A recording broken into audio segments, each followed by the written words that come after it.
What's up everybody, it's Zai. So I'm gonna talk about how to get on T, like literally how to get a prescription right from beginning to end.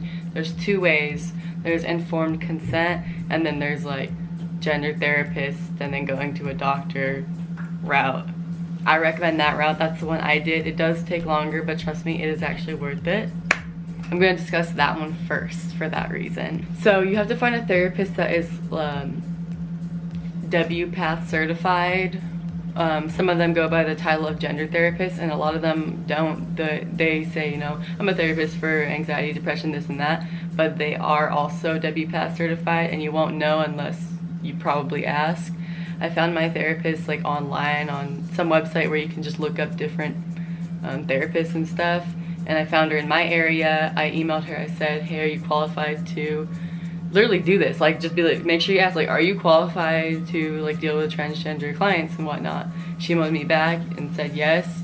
I had to wait a while for an appointment because she was pretty busy, but after that we did like one session a month for, you know, a couple months, and then she found a doctor that does HRT in my town.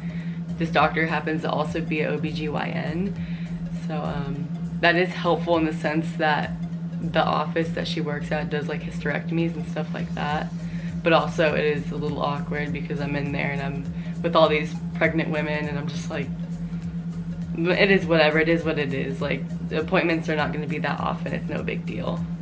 My therapist recommended me to her. I scheduled an appointment, and that appointment, like, wait time was a while because she's busy.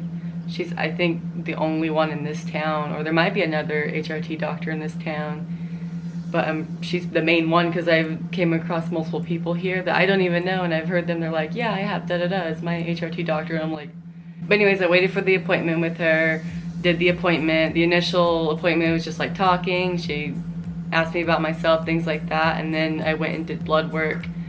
You know, she looked over the blood work, took about a week or two, and then we had another appointment for her to actually do the prescription, like sit down with me, type the prescription in, and then I had my prescription. It was sent to CVS Pharmacy, it was there.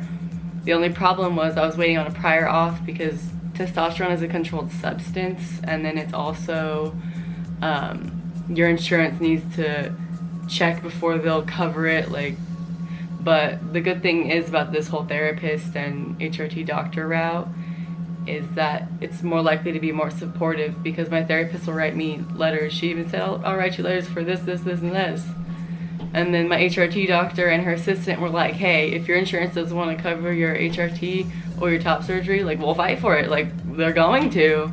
And I'm like, thank you. And they did. I called them. I was like, hey, could you get my insurance to cover my HRT?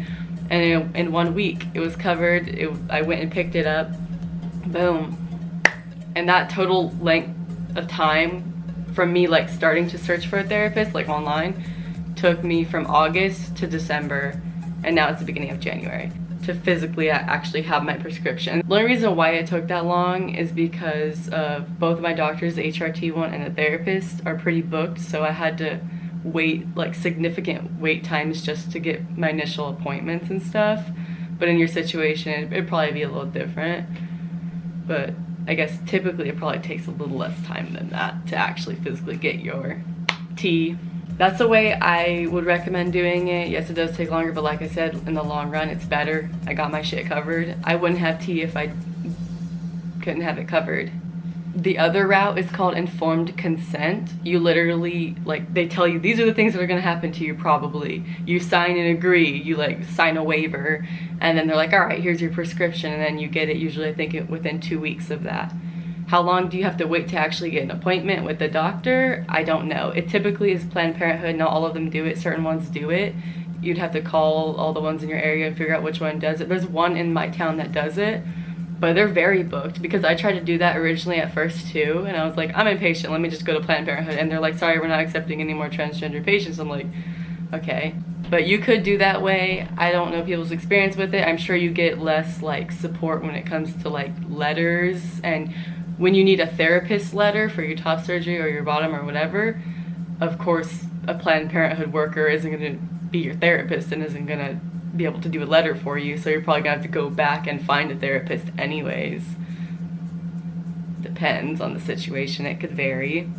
But that's kind of like the easy way out, but in the long run, it's probably not the most supportive and useful way to do it. But I guess if you're in a rush or you're not worried about paying for things that much, because I don't know how much support they offer with the whole prior authorization for your insurance company to cover it.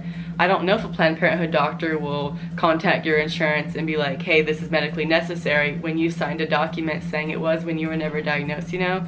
Because I went with the whole diagnosis, the gender identity disorder diagnosis, because I was like, it's more likely to get covered if a therapist or a psychologist says I literally have this GID, they call it gender dysphoria. If a doctor's literally saying I have that, and to help that is to be on HRT, then my insurance is more likely to cover that. I'm gonna get a little personal with my insurance, and it might help some of you guys watching. I am in California. It varies from state to state slightly, but like what I'm saying mostly could probably apply to wherever you are in America.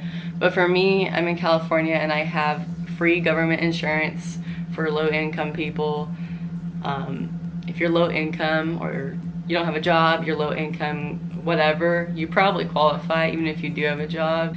It's called Medi-Cal. I got Anthem Blue Cross. They have, like, in my town, they let you choose out of that one or the other, whatever the other one is, but I got Anthem Blue Cross. Luckily, it's apparently one of the most trans-inclusive insurance companies, allegedly. And it's seeming to be true, because they approved my testosterone, and my HRT doctor said they would cover my top surgery. I was like, hold on, wait a fucking second. What did I do to deserve this? Hello, thank you.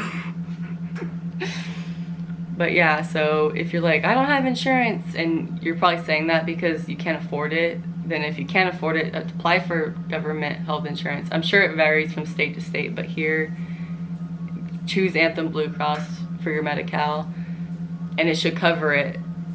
Like I said, probably go the therapist route so it's backed up with diagnoses, you know, but you know, it's my 2 cents. So those are the 2 ways that I know of to get a prescription for testosterone. So informed consent or therapist route. If you have any questions, put them down in the comments. Do not be shy.